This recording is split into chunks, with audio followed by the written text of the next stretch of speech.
Yo, my people, welcome back to the channel. Sunday live. Why not? Why not? Getting ready to go South Africa in a couple days.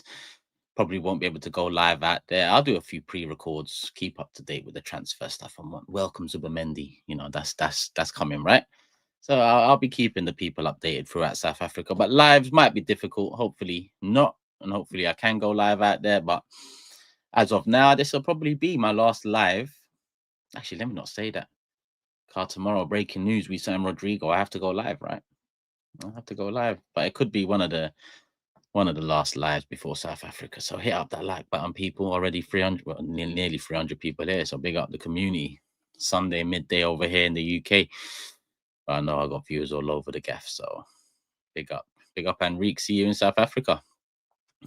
Don't do a you can't tell me not to do a session, bro. I don't do that. I don't do that. I don't do that. I can't do that. He was getting that. Let me not even go into it. It's all mad to start off a stream. It's all crazy. But I mean, the updates have come along the last few days. I haven't really gone live, in terms of as soon as that whole SESKO contact news broke, the Gabriel contract extension. It's all been 48 hours off now in terms of that news breaking. But I always thought, you know what, Sunday we'll chill out, we'll digest it, we'll see what comes off the back of it. It's still early days, and Sunday it's official, people. The transfer window is open, right? Things can, here we go right now. So with the transfer window open for the next 10 days or so, then there's a little break and then it opens again. All nonsense, really. Yeah. I know they've opened it early because of Club World Cup. I get that. But just let it run through. You're going to close it for 8 days. For you. Like, if teams are in contact, they're going to continue being in contact through the 8 days. So I don't know.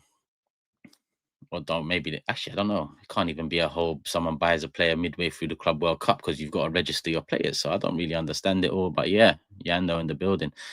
I see the South Africa flags in the building as well. Come on. Big up Suj. Big up Suj. Early as always. Big up Turkish and the chat. Hit them likes. Come on. So yeah, I thought let me just wait a couple of days. We'll talk about it, not too emotionally. Outside view looking in. And you know what? I'll start with PSG. PSG Inter Milan Champions League final. PSG, well done. Best team in the competition. Clean. They the first half very different to the second half in terms of threat and people looking at them as a potential candidate to win the Champions League. But when you make moves like they made moves in January, it says that you really want to, that Kvaratskhelia doesn't say we want to win Ligue 1. It doesn't say we want to league, whatever the French Cup is called over there. It says we want to win the Champions League, right? Moves like that are a big indicator to the club's ambition midway through a season. And they wasn't in a position where they had hella injuries to the front line. Well, Ramos, beginning of the season, broken ankle. That's unfortunate. But in terms of January, in terms of that side, even, the left-hand side, Barcola played there a lot. A lot of people were looking at him as potentially the next up, and they went and done business, and he was a key part of it. Now, I mean, Doué was the star of the show, but the supporting cast in general, I mean, it feels even wrong of me to say supporting cast because Dembele, cold. Kvara had his moments. Vitinha. What was that guy? 40, 50 M's a couple of years ago. What a class midfielder. Class. And overall, outside looking in, no horse in the race. It's refreshing that a team that sets up like that, a team that not only sets up like that, but excites and has players that can have magical moments, have gone on to win, Europe's biggest honor. Because hopefully with that, there's a change in culture in football too. Because look at some of the names I mentioned. They're not your modern day robots. Vitinha, Dembele, Kvara, Doué.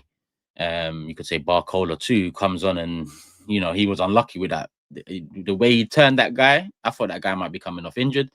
He tried to do the cheeky near post. I mean, he should have finished it, but all in all, I mean, PSG deserved it. PSG deserved it. Yeah, Ballon d'Or. I mean, we'll talk about Ballon d'Or soon enough. I mean, I need a bit more I need a bit more time to really look into it all, because I don't think there's an outstanding candidate. I think you can make arguments for a few players. Obviously, those few players then have a couple trophies where you can kind of separate it out a bit more. But it's not just about trophies, even though more often than not, the player that wins it has either won Europe's major or an international trophy. So yeah, I expect Dembele to be in the shout for sure. Numbers, especially this calendar year, speak for itself. But yeah, PSG, off the back of that PSG, I can't lie, X and social media, I didn't like it. I didn't like it. I actually drafted a tweet, but then I just deleted it because I just can't be bothered with the nonsense. The tweet was something like us, some Arsenal fans' accounts just are sickening. Are sickening. It's disgusting. I don't know why. I watched the game, chilled out, barbecue, family, beautiful, right? Beautiful. I mean, I looked at it, I wish we was there. You know, we could have been there. I won't say we should have been there, because whoever's there deserves to be there. So that ran through my mind, but the reality is I enjoyed a game of football. Then afterwards in the WhatsApp group, I'm seeing links to X and screenshots from X, and it's Arsenal fans. And I'm thinking, what? PSG just smoked Inter. What's this got to do with us? Like, why are people at me in my groups? And I don't mean groups in terms of content creators and all. I don't really do that. I mean groups in terms of family, friends, close people, tagging me and asking my opinion on, and they do it because they know my opinion on it, so they want to see me pissed off. Like you, a lot of you lot like to see me, well, the ops anyway, like to see me pissed off. What's your thoughts on this tweet or this post? Arsenal's XG against PSG. You know, we created 5 XG against this PSG side. No one else did that. Arteta coached a masterclass. Why do we have to make it about us? I don't understand why we have to do that.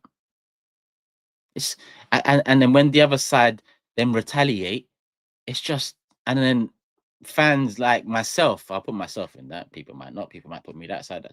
But I just feel like stuck in the middle of it all. Looking at that side making me sick. Then I look at that side and I think, you know, he's taking it a bit far. Then I look back at that, oh, making me sick, taking it a bit too far. And it's just back and forth, back and forth. XG. We're talking about XG after a Champions League final. Who the fuck gives a shit about? If anything, that should show you that it's bollocks. But XG came about.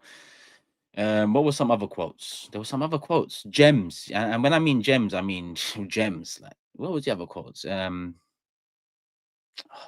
didn't delete that draft because I had it locked and loaded. It's just sickening. I'm trying to think. It's just sickening. It's going to come to my mind. It's going to come to my mind. It's not that Monty says if we had a striker. It's not even part of it was we created 5 XG with Marino up top. That was an angle people were using.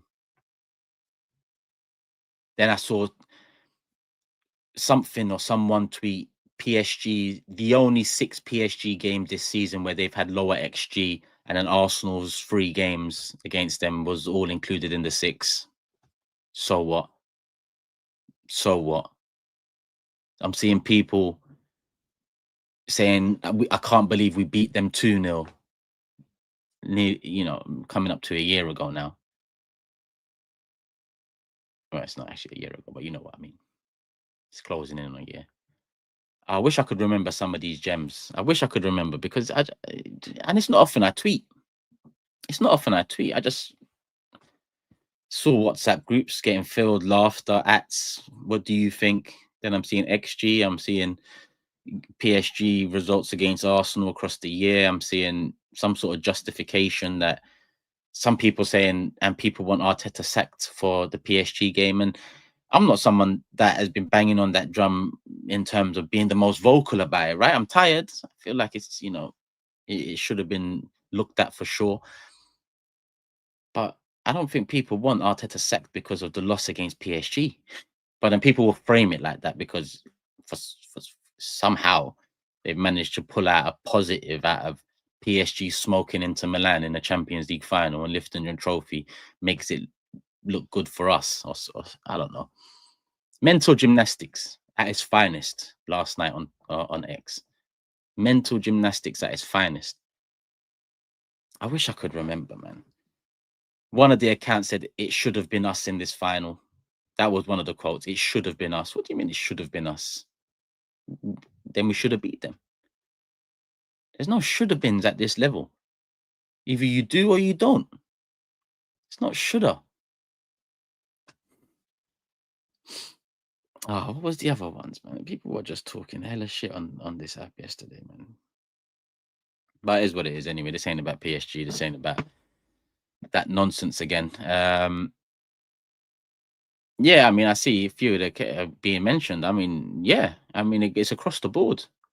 It's across the board. I mean, AFTV as well. Like, don't even against after Liverpool, for example. Yeah, we just have this, and I say we because I'm an Arsenal fan, and these men are supposedly Arsenal fans. Like they are. It's different, but they are cool. So I say we. After Liverpool confirmed the league and everything, we're trying to justify shit by saying, or not trying to justify. I don't know if it's banter, if it's just, it's not funny, whatever it is.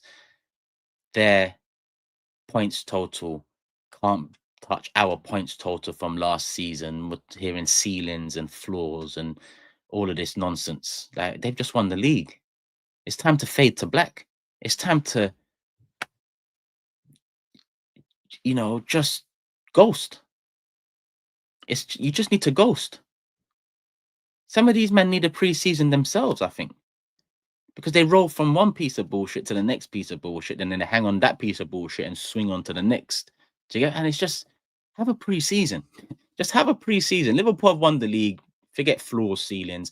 PSG have won Champions League. Forget XGs and shoulda, woulda, couldas. Yeah, just let them do their thing. We fucked up. We fucked up. We fucked up. 12 minutes in, I thought I was talking longer than that, but there you go. There's the intro. Hit the like button. 1.4K here. 1.4K here. Yeah, but Taylor, you say paid engagement, bro. As far as I'm aware, because I don't get money from X, the pay is not, it's not that, bro. I'm sure I've seen people get hundreds of thousands of likes and retweets and millions of views on clips and still be just, tickling the sides of their bank accounts. So I don't even put it to the paid engagement thing. I think it's, what do they call it? A dopamine hit, right? I think when people, this ain't just Arsenal, I just mean in this football fan culture in general. I'm just expressing our side from yesterday. I think the dopamine hit of rattling people seems to be high on the agenda of a lot of people, because I guess there's not many trophies to win in the season. So if you don't win one of them, how am I going to get that rush? How am I going to get that buzz? I'm going to tweet some utter nonsense and I'm going to have all these fans rattled. Then you know what I'm going to do tomorrow? I'm going to screenshot the Liverpool fans that are replying to everything. And I'm going to say, it's a problem. They've got issues.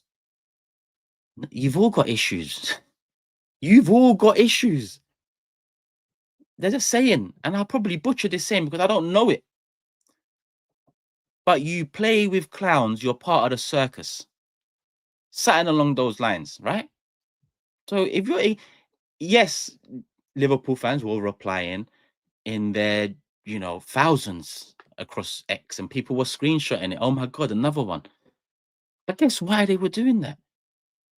Because we're just talking shit about floors, ceilings, points tallies, in their injuries, and that it's just, this is just circus tennis, clown tennis. And then two clowns with tennis rackets. That's what it is. And it's just wait, fade to black. Sometimes fade to black. And people say, "Oh, you're live on YouTube," and yeah, but I don't believe I'm talking shit. End of the season, Liverpool never talked down the guard of honor. Respect due, cool. PSG, upsetting. Ended our season, but really our season ended in February. That's it. That's it. If you're someone that was riding the waves of not riding these rainbow waves, I'll call them. If you was one of them, then you surely have to fade to black for a little bit. Have a pre-season, you know, see what improvements you can make next season. 3 weeks out, have a little holiday, come back. Maybe different, maybe new, maybe the same. Who knows? Just have a pre-season. But yeah, if you entertain the clowns, you become part. Yeah, man, whatever. Clown circus, we got there. We got there. We got there. 100%. Where are we? Big up Ryan, big up Lee. Come on, big up the mods, big up the members. Let me see quickly the super chats that are on the subject before I keep it moving. Rizwan says, anyone using XG or acting like we should have been there instead of PSG need to be examined for mental illness. Give PSG their flowers. We threw away the season last summer. That's our we threw summer, threw away the rest of it in January. So, you know, just don't understand how we're at the end of a season trying to use other people's success and work it into our. I just don't know. Twinny says XG without context is stupid. First leg Martinelli is offside and gets his toe on a cross equals 0.81 XG. Second leg, Saka's goal and miss already down at 3-0 equals 1.74 XG combined. So 2.55 of our XG was used. Bro, that's another thing. That's actually another thing. I remember speaking about that Saka miss and then goal, right? That itself, what did you say? 1.74. Because the first one was like let's call it a 0.75, right? And then the second one, the rebound, was a 0.99, making 1.74. Just from that. And that is 1.74 of the 5 that we are now using to somehow, I don't know. James says, this Champions League final taught me we need more technicians. Yeah, I mean, Zubimendi, close, and I think he's a quality midfielder, wanted by some of the best clubs in recent years, plays at the highest level, very experienced, good age, right? Progresses the ball, passes between the lines, is more on the front foot than probably all our midfielders. So that's a good signing, right? And that adds to things, but it's very deep.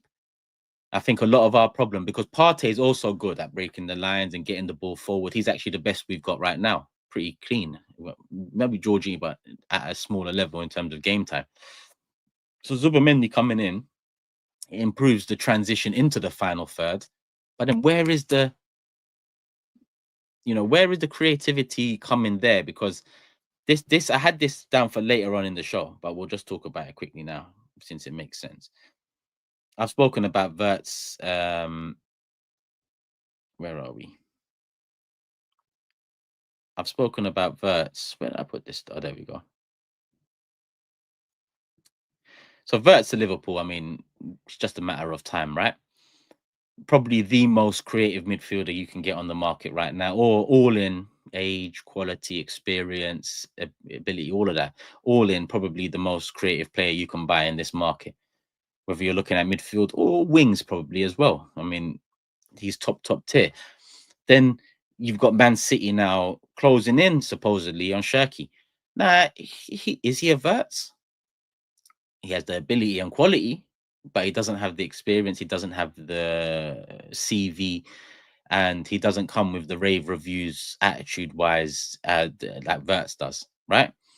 But he's still a very creative midfielder that, if you can hone the skills he possesses, the quality he possesses, then you have a player on your hands. You know, you have a potential difference maker. Like Zoe says, Shirky's more creative than I mean, I get that too. It's just that Verts does it at a more consistent, higher level across the board. also helping win stuff. Do you get what I'm saying? Whereas Shirky's taken a bit more of an under the radar approach over the years. But quality wise, like I said, I look at Shirky and I see an old school midfielder there. But Verts to Liverpool, Shirky to Man City. That's what it's looking like right now. What creative midfielders have we been linked with?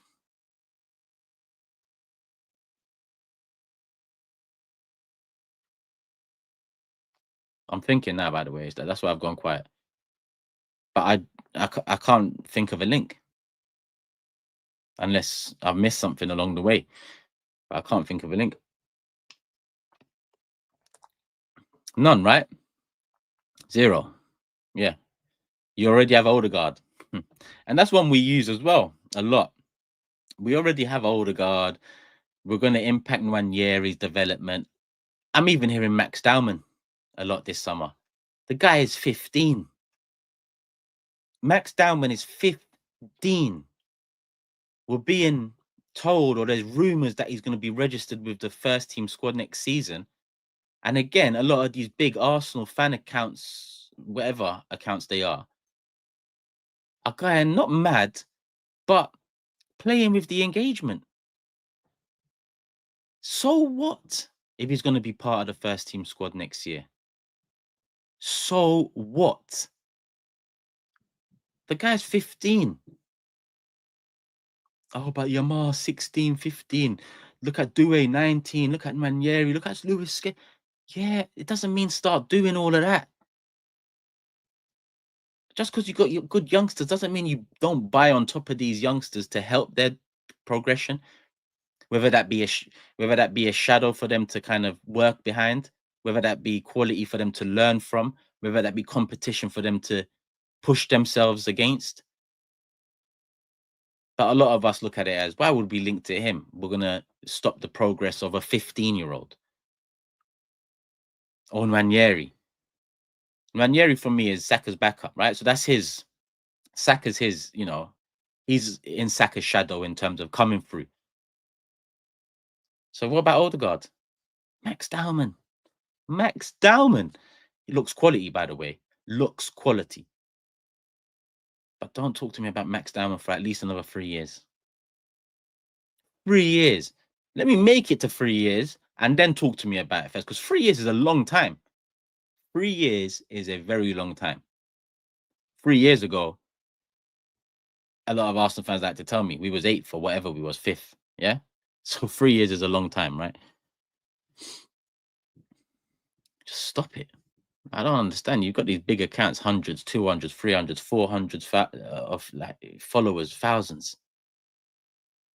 And your main thing is to just try and banter and get under the skin of rival fans. So next year, when they're bantering us and getting under our skin, or when they're getting onto Lewis Skelly or getting onto a young player that we don't like, what do you think plays into that? What do you think plays into that? Because these accounts are as embarrassing as they think or say a video of Yardman screaming Arteta out is. Right? It's different ends of the spectrum, but it's as, however much they say that is embarrassing or doesn't put us in a good light, what they do and the way they do it is equally, if not more so, because one I can tie to emotion, right? One I can tie to emotion. And when you're emotional, you can do things strange you can say things, you can think. Like when you're emotional. Like it's raw passion, sometimes you can't articulate yourself properly. So with emotion, I can understand, right? Not saying I agree with everything Yardman is saying and the way he's saying it, right? But I can get my head around, like, after game he's vexed and okay, cool. He said what he said.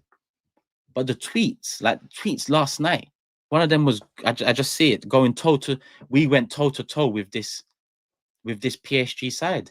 Tweets like that's not emotion. Like that's not watching a Champions League final, PSG Inter, and being so vexed and just being we went toe to toe with this team. We went toe to toe with this team. It's not that. You watched the Champions League final, you thought to yourself, yeah, let me tweet, because we went toe to toe with this team. It's more contrived. Is that the word for it? It's more thought out. You can't tie emotion to a tweet like the ones last night, whereas you can tie emotion to Arteta out and all of this, right? You can tie emotion, again, different ends of the spectrum. They think this is embarrassing, that's embarrassing. It's all mad, right? It's all mad. Toe to toe. XG should have been us. Crazy. Where was I? I can't even remember where I was.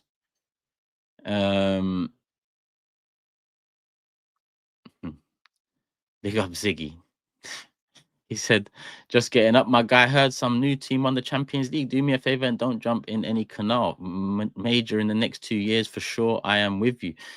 Brother, your team finished 17th or 16th or 15th or 15 and a half. I don't know where Man United finished this season, but please, bro. I get it, but I don't get it. Found some cash, says, I grew up going to games at Highbury. This season I stopped watching games.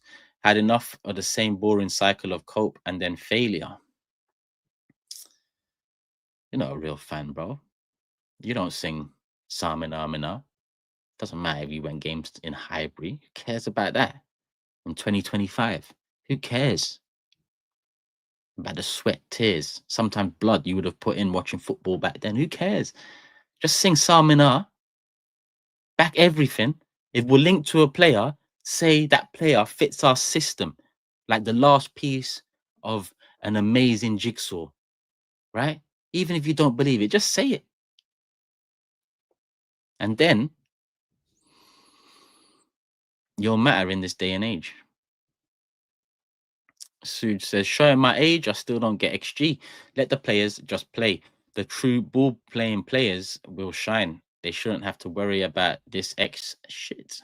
I mean, I've never the statistical turn football has taken over the years. Never really been a fan of it. Because it's just too much. Stats can be manipulated any which way, and they're not definitive in any way, shape, or form to any argument, really. So yeah, it is what it is. All right, cool. Let me keep it moving, because I've only spoke about PSG and moaned. I mean, that's not unusual for this channel, but especially when we're not winning stuff, and this channel's been about whilst we're not winning stuff. So it is what it is. So I got PSG. I mean, I even started writing down PSG's journey to the Champions League, just to see. You know, their whole attack was built in the last 2 years, right? That whole attack was built in the last 2 years. 2 years. That attack built. Now, PSG financially are different, right? But you look at the way they've moved in the last couple of years in the transfer windows, they haven't gone mad. 2023, you could say they went mad. 2023, they spent over 400 M's, but they also received over 200 M's, Neymar and a couple others, right? So it balanced out net spend 200 and something, 200 million-ish. Then last summer, net spend wasn't over 100, 150. So over the last 2 years, net spend 300, 350 mil. Still big money, but we've spent 250 over the last couple, well, not last year, but the windows before that. So in terms of distance from that figure, it's not too far. And then when you consider back in Champions League and the wage structure apparently cleaned, all of that stuff, but I'm looking at 2 false nines on 500 and something K a week. So I'll get that out of the way. PSG are a different beast financially, but you look at the way they maneuver the last few windows, and there's a few things I want to point out. 2023, they bought Muani. Never been a fan of the guy, but they bought him. Bit of buzz around him at the time. I mean, football is shit.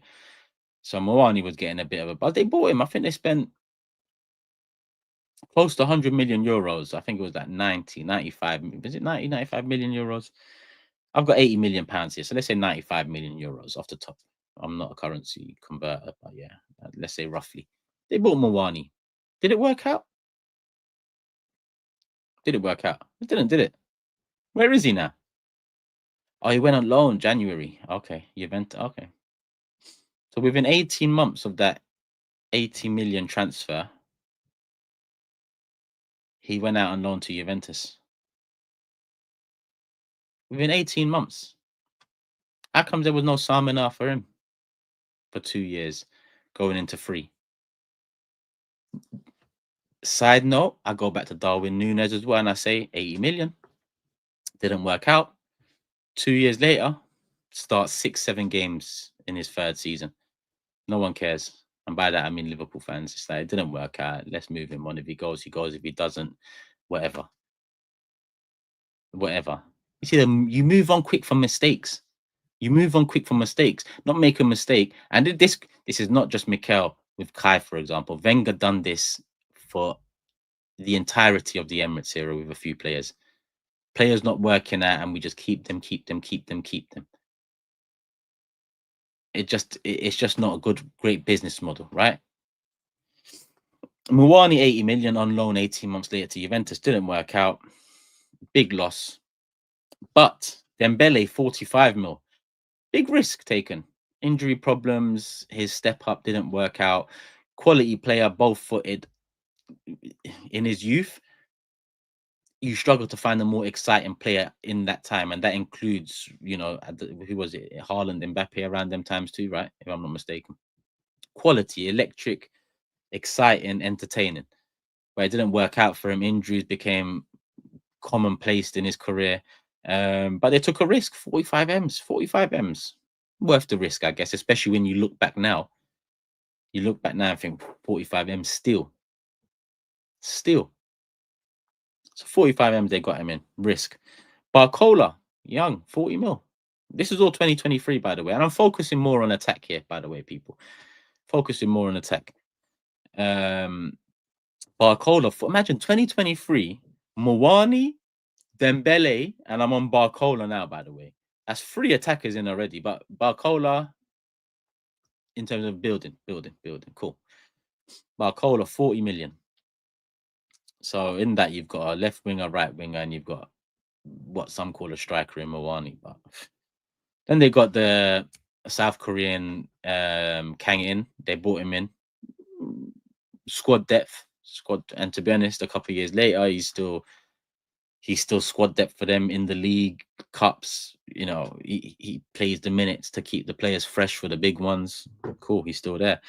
They actually bought Ekatike that summer as well, and that, to be honest, I don't know how that transfer really came in and went out, because Frankfurt pretty much. Is it Frankfurt?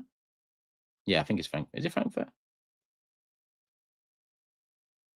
I can't remember. Who did Ekatike? Who's Ekatike at now? I think it is Frankfurt. But yeah, they loaned him and then they bought him, and PSG didn't make nothing out of it. But in one summer, they brought in, because Kang's a right winger by trade. He does midfield too. And that year they bought in Ramos on loan. So loan, then the buy last summer. So really, Ramos came in that year, but then they went and spent 55 M's on him the year after. Now Ramos, it hasn't worked out for him, more so because of the injury, the broken ankle. His numbers ain't the worst. Like, he's got 10 goals in 12 league games this year, broke his ankle, finished the season with a hat-trick. You know, so along the way, they had an 80 million flop in Mawani. They spent 55 M's on a striker who broke his ankle in the first few games of this season. So they've faced adversity, but guess what they have in abundance? Depth. So Ramos out, broken ankle, 3 months. Mawani didn't work out, man. Fuck, you know, this guy, he's not good. But Barcola, a year on, oh shit, he's kicked on a bit. 6 months, the first 6 months of this season, Barcola, his name was, you know, slowly ringing bells. Did that stop them getting Kvaratskhelia in January? Where was the PSG fans saying, what about Barcola's progress?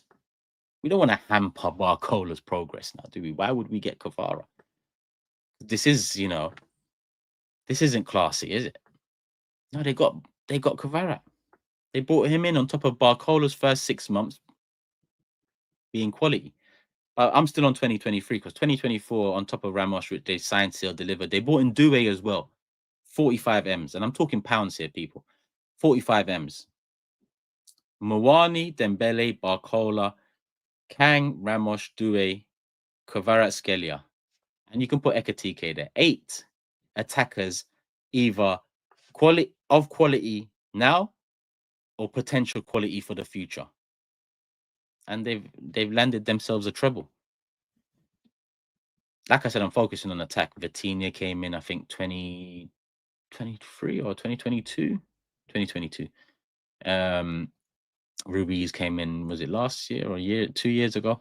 Can't remember. But they've built the other areas of their side quite well. Fullbacks, obviously, and you know that's the money for you. But focusing on their attack, they've pulled out gems. They're not worried about hampering a young player's development.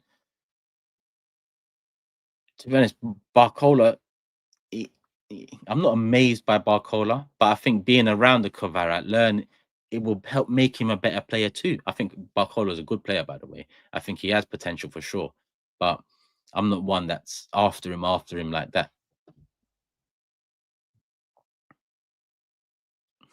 Asian Goona said, "How did we let that interside beat us?" Yeah, it feels like a while ago now. But defensive against defensive styles make fights, as they say. Ageless says, Turkish big fan. Forget about Havertz on 280. Mikel's the third highest paid manager in the world behind Simeone and Pep. He needs to deliver the Prem or UCL next year. He 100% does. And I can't forget that, bro. Listen, you know it. A lot of people know it. But in terms of online, I've been talking about that since he signed the contract. Since he signed the contract, I've been mentioning, hey, this ain't the young, up and coming, manager anymore. This is the third highest paid manager in world football now. It's different. Or so it should be. Indigo says, big up Turkish. PSG's recent on and off field moves are beautiful to see. Squad balanced with youth and experience and an elite manager playing total football. I'll catch you in Josie in a few days. Come on, Indigo. Come on, bro. Look forward to seeing you. And on this as well, by the way, just a side note, Luis Enrique, I'm actually so happy for the guy. I didn't know about the daughter story until was it the Liverpool game or the Aston Villa game, or I didn't know about it till this season. And a story like that should hit home regardless. But if you've got a child as well on top of it, and then the images, of when Barca won it and the flag and just what I think that would do to me, and I believe I'm pretty strong-willed mentally. What I think that would do for me, I look at Enrique and think I could never handle it how he has. So I just have to say, big up Enrique, man. I'm actually happy for the guy, and I'm someone who only loves and cares Arsenal Football Club in terms of winning things and not really looking around. I mean, I was happy with Messi when he won the world, very different reasons, but Luis Enrique. So happy for the guy, man. Top guy, top manager. Gunnar Ross says, under Kroenke out transfer business in last 15 years is shoddy at best, bloody woeful. They let us down every window. Russ, every window. One window, I won't say lies with all the rest, and that's the Declan Rice window. But that window could have been so much better. And it's hindsight. It is. But I don't need hindsight to tell me we shouldn't have signed Havertz in that window. I said it then. When we were linked, I even said, I'm not talking about this because this is in the no nonsense.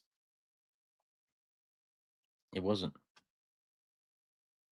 So I'll separate that window a bit and I'll put it on Arteta that window didn't live up to the expectations it should have, albeit different from the rest of our Emirates era windows, but it still didn't, because I look back and I think, all right, because I said this at the time, Tielemans is free. That's an 8. Go get him. Free 8 in the Prem, get him. Perfect age, quality, add something different to that position, get him. So in my opinion, Bryce, Tielemans on a free saves you 65 M's and 300K a week. For what? Maybe a striker. Maybe, why not?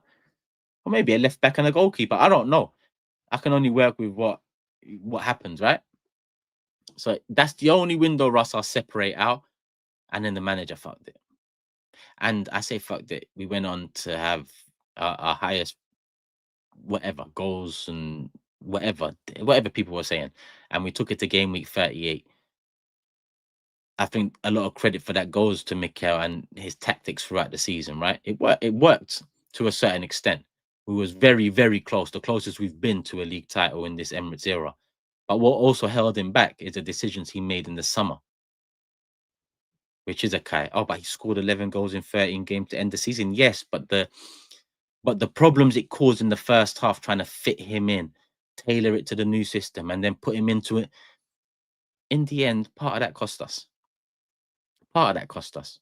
Oh, you're being too harsh. You're looking at 2, 3, 4 games from the first half of the season, and that's life. People need to understand this. Game week 2 is as important as game week 29.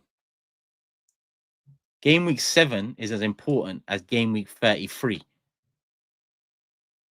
And by that, I mean 3 points, 3 points. It can all matter come the end of the season. If you lose the season by a point, you can even look at the last points you dropped, Aston Villa. Or you could look at the bundle of points you dropped during the winter period. Was it West Ham, Fulham? Or the sporadic points you dropped at the start. It all plays a part to the bigger picture at the end of the season. So regardless how a player ends or how a player starts, a player needs to have a full season. Or the majority of them out there have to have a full season, consistent. Big up Rusto, always. Bright says the toe-to-toe comment shows we are not far away from being an elite team if we got the right additions in attack. In the summer, copium, big summer. I think I understand what you're saying, right? I don't believe we went okay. We lost the first leg 1-0. We were down 3-0. I mean, the toe-to-toe is with a pinch of salt. You know, had we taken our opportunities, then yeah, but we failed to take any of them until it was far too late. You know, until it was 3-0. We failed to take any of them. Was it 3-0 or was it? Well, I can't even remember when we scored. Yeah, it was 2-0 when we scored 2-1. Yeah. Was it 2-0? I can't remember, man. Either way, the toe-to-toe doesn't really, because you know what it is? Because we play such a defensive style, everyone's doing their job to contain, dominate, right? When we need to make this inevitable switch to accommodate more chances for our attackers, whether that be a striker, the attack in general, that's going to loosen some of the control and domination we have. So I look at that and think it didn't work. That's it. It didn't work. So we're going to have to do something a bit different. That might loosen up the domination and control we have in games, but it'll hopefully increase the amount of chances and goals we score. So as much as we might look at that and say, you know, we played good against them. I mean, Enrique came out. Did he come out? I don't know. Maybe it was a lie. When Enrique was asked about the run, nah, I don't. Maybe not. Maybe you lot can clarify in the comment section. But I saw something about he mentioned Liverpool and Aston Villa being difficult games, but maybe that was Twitter trolls. Maybe I fell for it. Marcus says, as fans, we need to stop caring about spending. All these top clubs spend big money that don't always work out. We're still holding 50 million Sambi against Arteta 3 years later. You have to spend to win. Simple. 100%. Our fans still use Pepe. Oh, let's not spend too much, because remember Pepe, it didn't work out. Pepe was the first time we actually tried to flex a little. Didn't work out. And you know what? People say it didn't work out. He was better than his first and second season were better than some of the players we dance about now. No names mentioned. You know, you'll know. If you know, you know. If you don't know, then subscribe and you'll know in a few weeks. Ricky says, big up Tech. The Sky article from Cave said Arteta has been putting pressure on the owners, and I believed it should be the opposite. No ambition, Stan. Yeah. Arteta's been putting pressure on the owners. I mean, I take all of these comments with a pinch of salt because I just think to myself that pressure should always be there and vice versa. When Arteta signed that contract, right?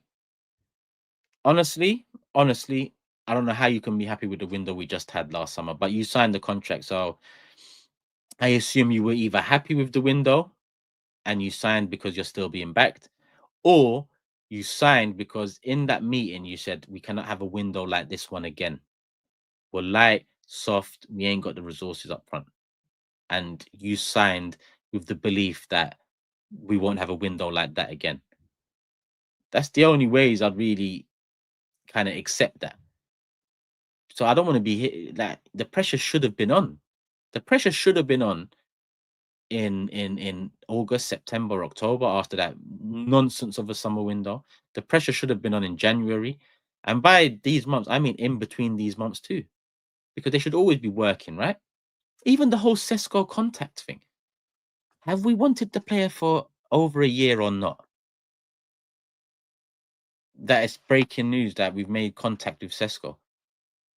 That should be the amount I've heard SESKO, he should be on speed dial. Like they should have a healthy relationship. Instead, secret meeting, Berta and Schaefer or whatever his name is. See, why is it a secret? Why is it why is it always framed like this with Arsenal? Why is it a secret? Is it a secret that did Man City secretly meet Shirky? Are Liverpool secretly tying up Verts? Why are we secretly? No one else wants Sesko. No, I haven't seen one other club really linked to him. I don't just mean this summer, I mean last summer too. I haven't really seen. So what's going on? You want him? You bid. Fucking just press number one and call because it's speed dial. You should know how much they want for him because we know we need a striker for a long time. If the rumors are to be believed that January we kept our powder dry, what a shit. What a shit thing to keep your powder dry for. We kept our powder dry. Then powder up them contracts and then fucking the fax machine or whatever you lot need to powder up, and let's get going. The transfer window's just opened. I get it. I get it.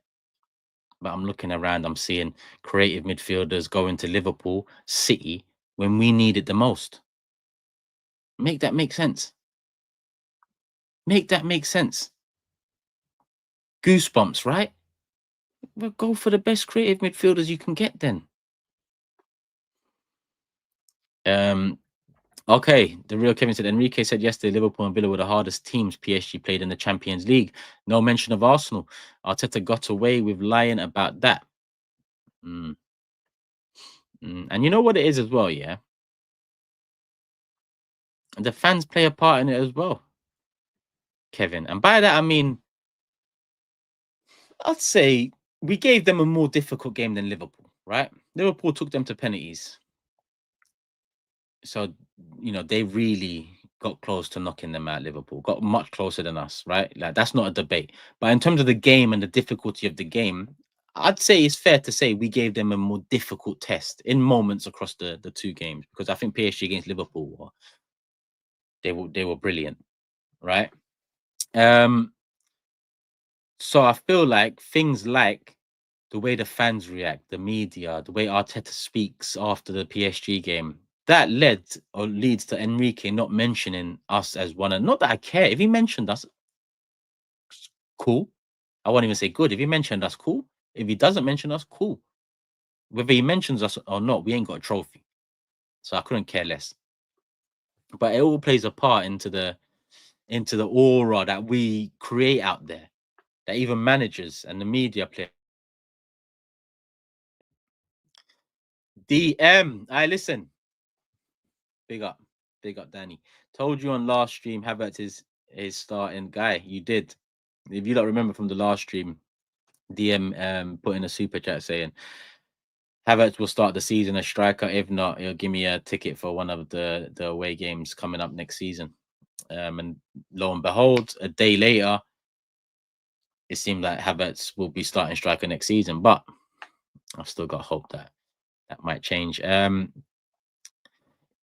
Last year, Havertz started. SESKO will get eased in. Arteta knows it's on site if Gyökeres comes in and fails. SESKO tees up, quote, more time. 100%. 100%. But the only way it tees up more time, and again, I know you, so I know you'll agree with me. The only it's because of the nonsense a lot of us fans online go on about. You know, the tangibles that don't really matter. Liverpool can't get our points tally from last season. So what? They got the trophy we haven't been able to get for 21 years. Fuck a points tally from last season that finished second. Or PSG XG 5. No one else done it. Oh my god. Stop the press. Where's our XG against PSG trophy then?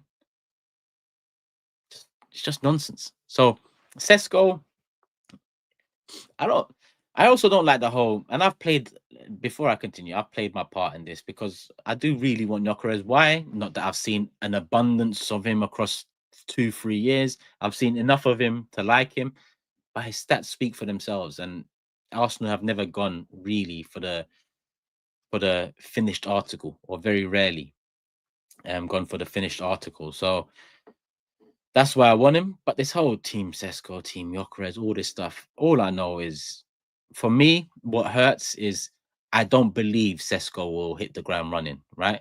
I think he has got potential. I agree with people there, but we don't need potential for next season. Saka doesn't need potential. Saliba doesn't need potential. Gabriel, big him up on a new contract, hopefully. Doesn't need, these men need proven players right now. Yeah. That's my worry. Ultimately, whatever happens next season, we must win the league. Champions League is a pipe dream, but league, that is the one, right? We must win the league. Whether SESKO comes in or Gyökeres comes in, the goal is still the same. We win the league. So I'm personally, you know me, Danny, I'm personally not allowing any excuses, more time, integration, new country, age. He ain't done 15 before. He's a space invader.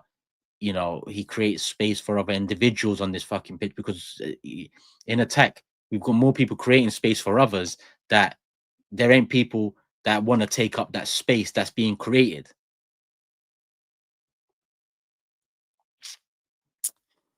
Aaron says, do a 30, Kavara 60, market opportunities. Indeed.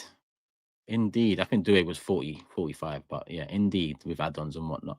Turkish, you have 200 million to spend. Who are you going for? 200 mil is not enough, but Gyökeres 65.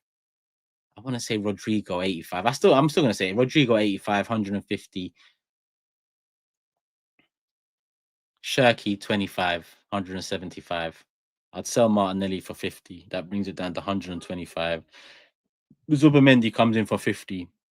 It brings it back up to 175. Then I got 25 million left with the Vieiras and the Lokongas and the Tavareses and all that. I'll make another 15, 25. No, I'll make another 25 mil. 25, 25. I got 50 mil left, right? I got 50 mil left. I might buy a Delap.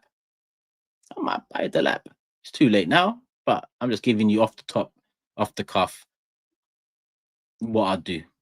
And already you'd have an attack of Gyökeres, Delap, Marino, and whatever Havertz wants to do. Saka and Ranieri. You'll have Rodrigo and Trossard. You'd have Odegaard and Shirky, Zubimendi, Partey.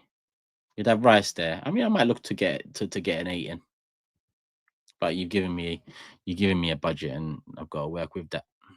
Arsenal to finish above Liverpool next year.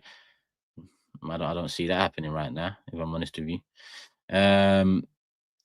Kevin, he didn't. It was a false tweet. Okay, it was a false tweet. Bilal, alive, man. This ain't the place for that, bro. You keep that over wherever you're gonna keep that. Michael says, whether your team SESKO or Gyökeres, I think suggesting Mikel would go out his way to sign SESKO just for more time. I don't know about that. Do people really believe the man doesn't want to win? I don't get that vibe. Michael, I get what you're saying.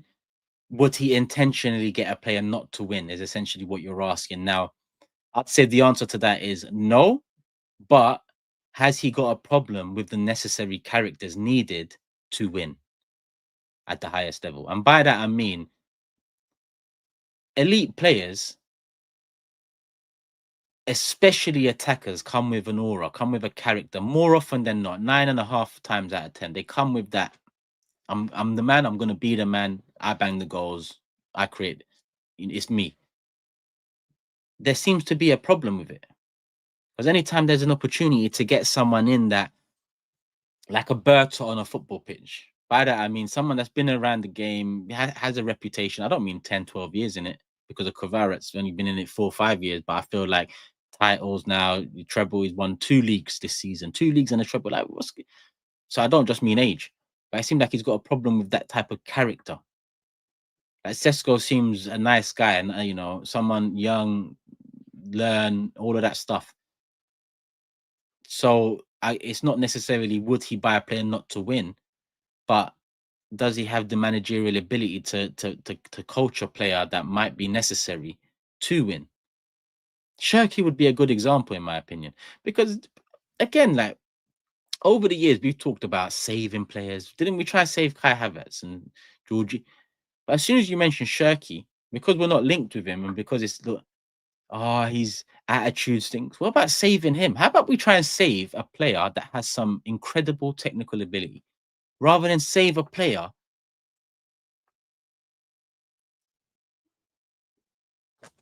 that have nothing? That have nothing.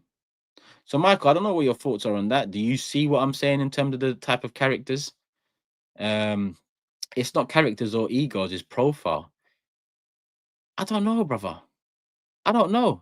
Because Jesus is such a different profile to Havertz and what he's going for in a striker now, that the common theme across Jesus, Havertz, and potentially Sesko is they're nice guys. They haven't got they haven't got the ego. Their characters are happy go lucky more than anything, right? Nice, happy. Yeah. Because the profiles are very different across those three players. Jesus, Havertz, Sesko, even though Sesko you can liken a lot of things to Havertz. So it's a bit they're more similar than they are with Jesus, for example. So I don't know, man. I don't know. The word profile has ruined football, said 20. Big up the mods in the chat as well, man. You don't know what to do. You don't know what to do. I said docile. Is that the word? Docile, ready to accept control or instruction. Submissive. I mean, yeah. You mean the type he's trying to go for. That's what I'd argue. Of course, I'm not going to say he's buying players not to win, to get close. But he needs to adjust, because I'm sorry, whether it's top talent in attack or whether it's young potential, especially in this day and age when we ourselves are guilty of building up young players to a point where it's just unbelievable. Like we've talked about Max Dowman this year. Firstly, we've alerted every top club in Europe, right? We've alerted every top club that we've got. We talk about him so much, and he's 15. He's nowhere close to having an impact in a full Premier League season for at least another 3. I even had here. Imagine all I wrote here is Neves, 50 million, 2024. What about Zaire Emery? And the reason I wrote that just goes back to this whole thing we do about, hey, we can't sign him. What about him? What about Dauman? What about Nwaneri? What about Lewis? What about Odegaard? They signed Neves on top of Zaire Emery. Zaire Emery already 2-3 years in that first team. Still only 19. But they brought another midfielder in, started more games, won a treble. And Zaire Emery has also played his part, multiple positions. But I wonder if anyone asked what happens to him when Neves came in. No, more competition, more quality. Big up Joey. I see your comment on the last video, bro. I always see your support, my brother. So don't worry about that. What about Zaire Emery? It's only us that does that. Where are we? Turkish, this manager is taking our club down, says Kay. Naz says exactly. Arteta keeps on making excuses, same with his stands about him not getting attackers. It has been 2 years and he refused to buy any. Will we have will we have been when we have been needing them? When we've been needing them. The last one we bought was Trossard. Yeah, Trossard. I saw a comment. I forgot where I saw the comment. Was it AFTV Extra? I saw a comment. They might be watching the show now. The comment said, "People don't even realize we bought our striker already, ZUBIMENDI." And I can't lie, I laughed at the comment. I laughed because when sometimes you get scared, you laugh a little. I got scared because I mean our last 2 8s we bought ended up striker, right? So it's not far fetched to think one of the sixes we buy might be given an opportunity there too. Lucas says Turkish nearly 6 years of Mikel. Have you noticed he has never bought a French player? Not one. Doué available last summer, Shirky this summer. I saw it literally before I come on this live. I saw a tweet saying he's never bought a French player. I did see a tweet,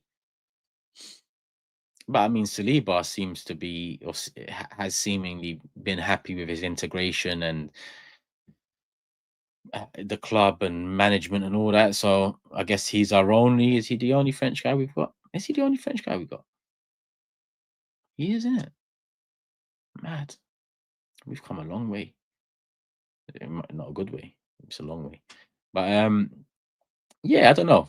I don't know. I don't know if there's something in that or not. I mean, managers have preferences sometimes in terms of what type of player and different countries do raise different types of players. That's just part of genetics and part of football culture in different countries.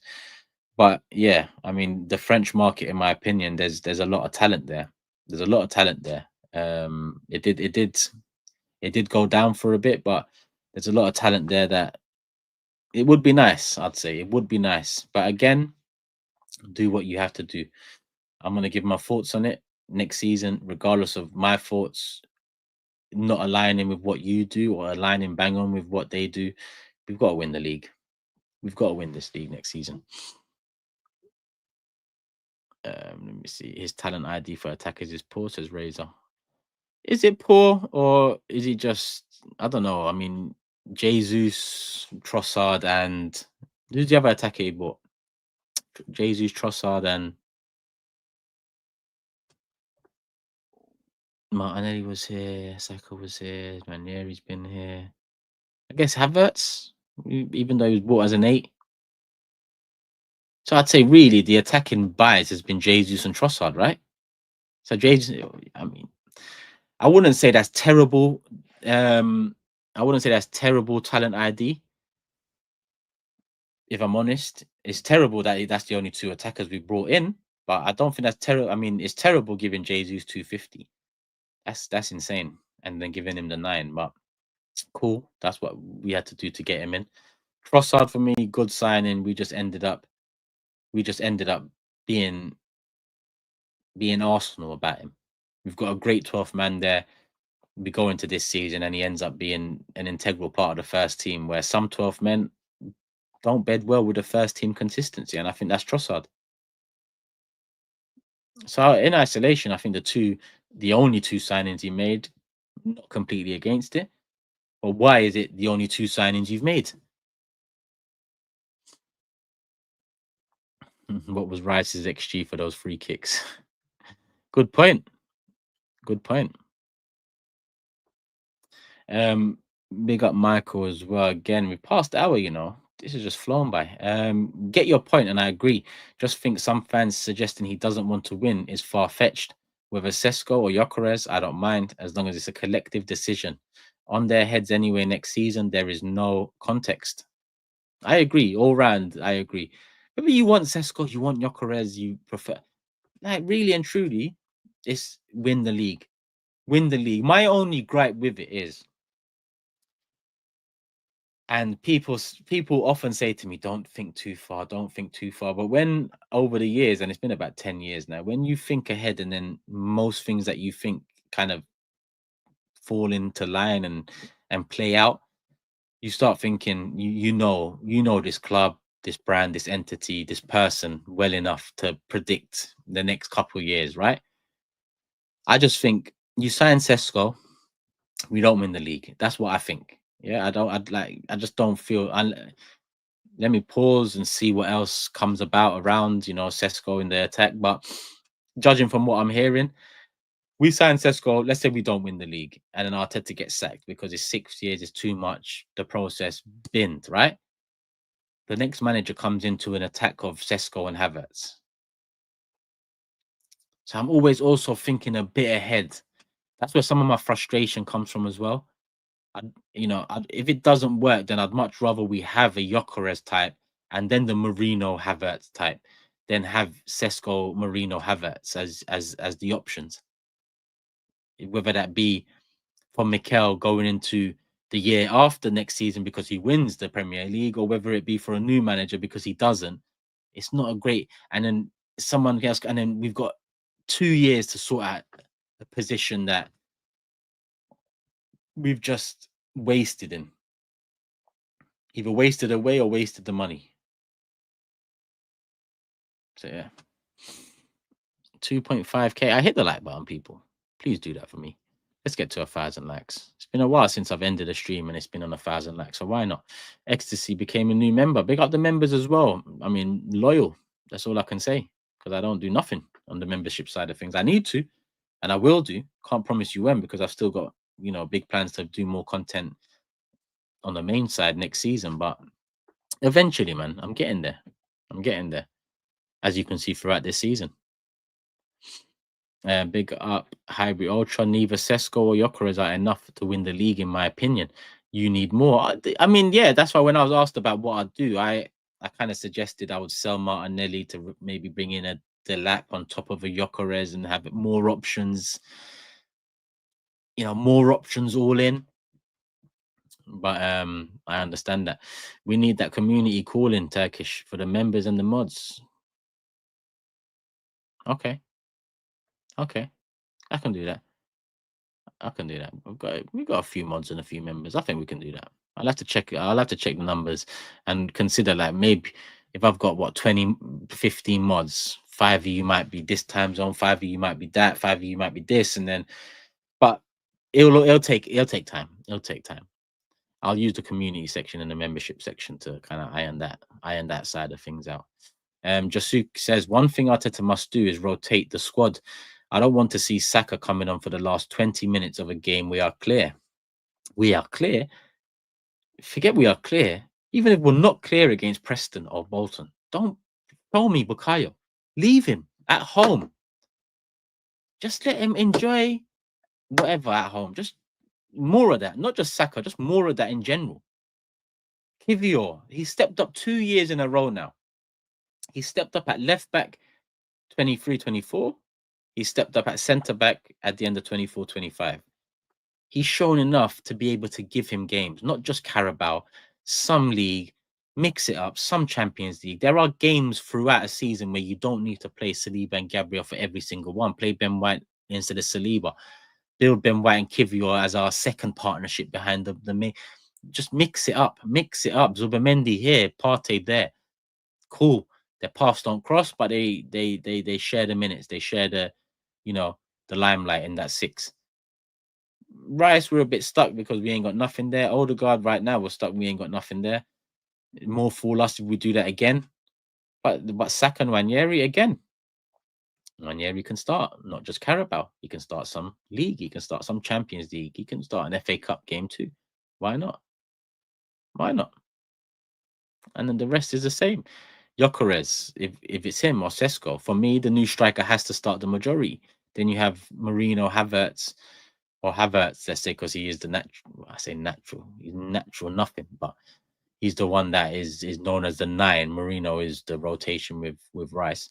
But to be honest, with Zubimendi in there, maybe you can play Marino in the 8, and then you've got maybe some chemistry, and then Marino looks a better player, even though I think this league and the pace is really what's caught him out in terms of his mobility in midfield.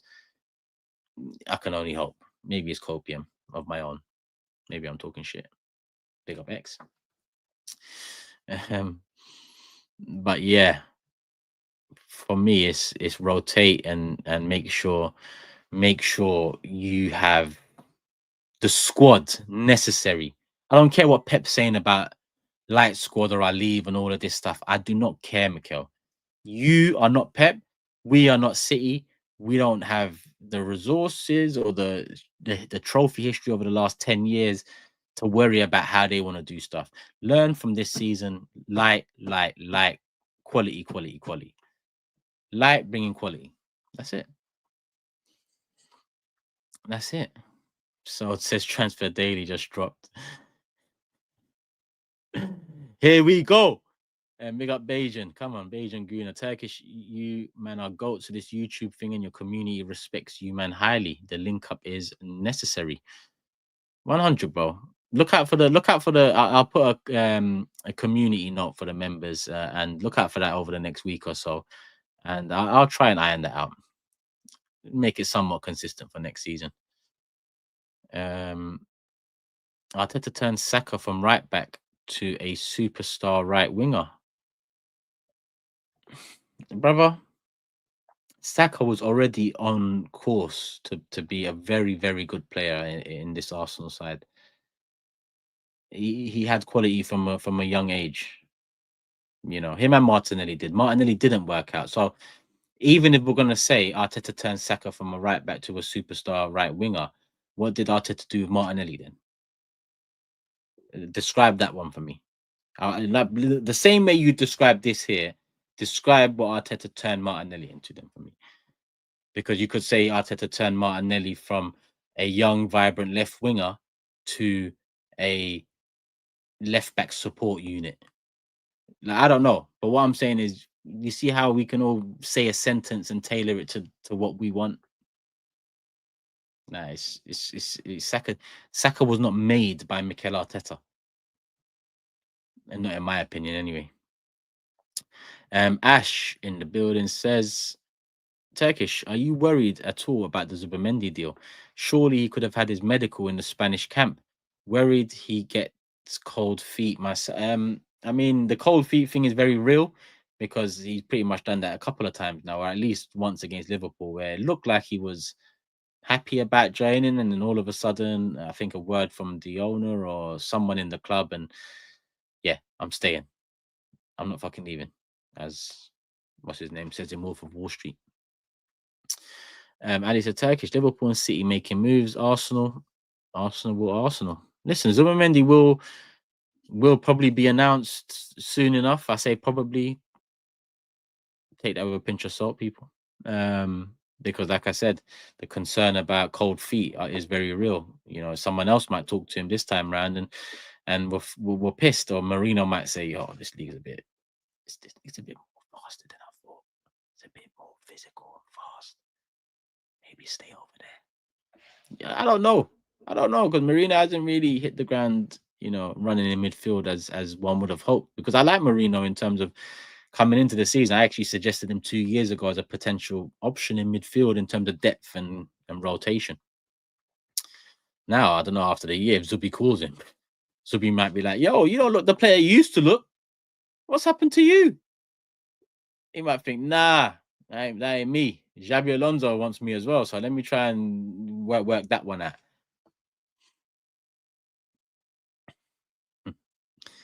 What's the time? I've got about 5 minutes left. I've got about 5 minutes left, and you get your last comments in, people. 1,000 likes is the target. How many likes we're on?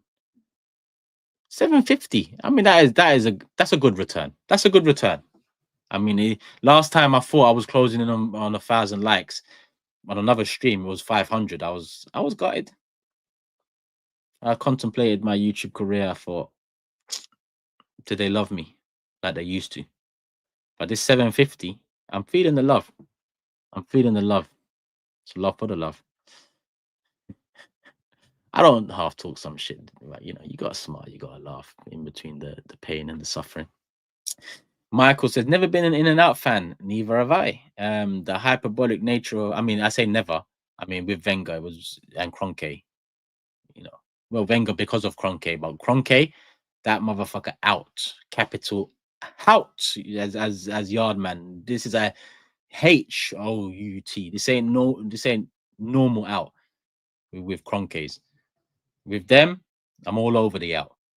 But in general, I know what you're saying. The hyperbolic nature of our fan base impacts players more than we think. If you're Arteta in, you're a cultist. If you're Arteta out, you're not a fan. We need to grow up and allow nuance. I mean, far gone from that, bro. I mean, you've just spoke too much sense there for the people involved to understand, grasp, and execute.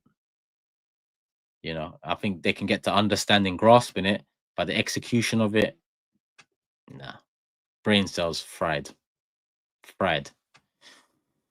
Anurag says, little late to the live, so might have already been discussed, but I read some rumors about Arsenal being interested in Yildiz. Not sure if you remember, but 3-4 months ago here, I said how I like him. Listen, I'm Turkish, if you didn't know. Now you know. I like Yildiz. Yildiz has a lot of potential. I liken him more to Martinelli a few years ago. Than I would anything else. And I mean a few years ago, because Yildiz is still very raw. This is the first real season where he kind of broke through last year, got the first team opportunities, Turkey, Euros, done his thing, played his part, given the number 10, more game time, more ownership, more responsibility. He hasn't had the best of seasons. He's been good, at times very good, but he hasn't had the best of seasons considering the truth. I mean, I'd say similar to a player we might be signing, but we probably expected more from him this season, and Juventus probably the same, having given the 10, the game time and so on. I just don't think he's what we need right now. I'll take Arda Güler because he is elite and room to grow, whereas Yildiz is very good potential, but playing good at the moment. I mean, with Yildiz, it's a case of I'd probably try and get a Rodrigo in now, sell Martinelli when Trossard's loan ends. Then maybe not loan, when Trossard's contract ends 2026, then maybe you bring in a Yildiz to back up Rodrigo. Then I can get my head around it. But in terms of bringing him in as the main dish on that side, it's not. There's a big risk to it. Now he could excel more so here. I think he's got the physical and mental capacity to do it. But yeah. Man said, who turned Saka into a right winger, brother? He's always been a winger, bro. He just had there was an opportunity to play him at left back, and he was played left back. Doesn't mean he was I mean, it's not, it doesn't mean he's a left back. And to be honest, Saka early on, left back, left wing, number 10, and right wing. He was doing his thing in every position for such a young player. The first 11 was his oyster at that time, because we was going through a massive transition in personnel, and he was the one we all looked at and said, there ain't no moving him. He stays in this team. But yeah, on that note, people, I've gone through all the super chats. I've read a few of the comments. It's been a good one. 2.2k still here. How many likes we're on? Coming up 850 likes. As we leave, people, hit the like button. Let's get up to 1,000 as we leave, as the outro plays. I'll be back when I'm back. If there's news to break, I'll break it. Welcome to ZUBIMENDI. I mean, I'm about to record a welcome video. If he gets cold feet and doesn't sign, I'm still going to release the welcome video. I ain't doing it for no reason, people. So Arsenal, get it over the line, because I'm about to record. And then it's about the next one in, because you've already launched and relaunched ZUBIMENDI January and April. So a third launch is more than enough. Thank you. Good night. Nice signing. On to the next one. And yeah, OGs, and we need to do an OG soon as well, but maybe after South Africa. Hey, hit the like button. I'll be back when I'm back, people. Love for the love as always. Make sure you're subscribed. Peace. I'm out.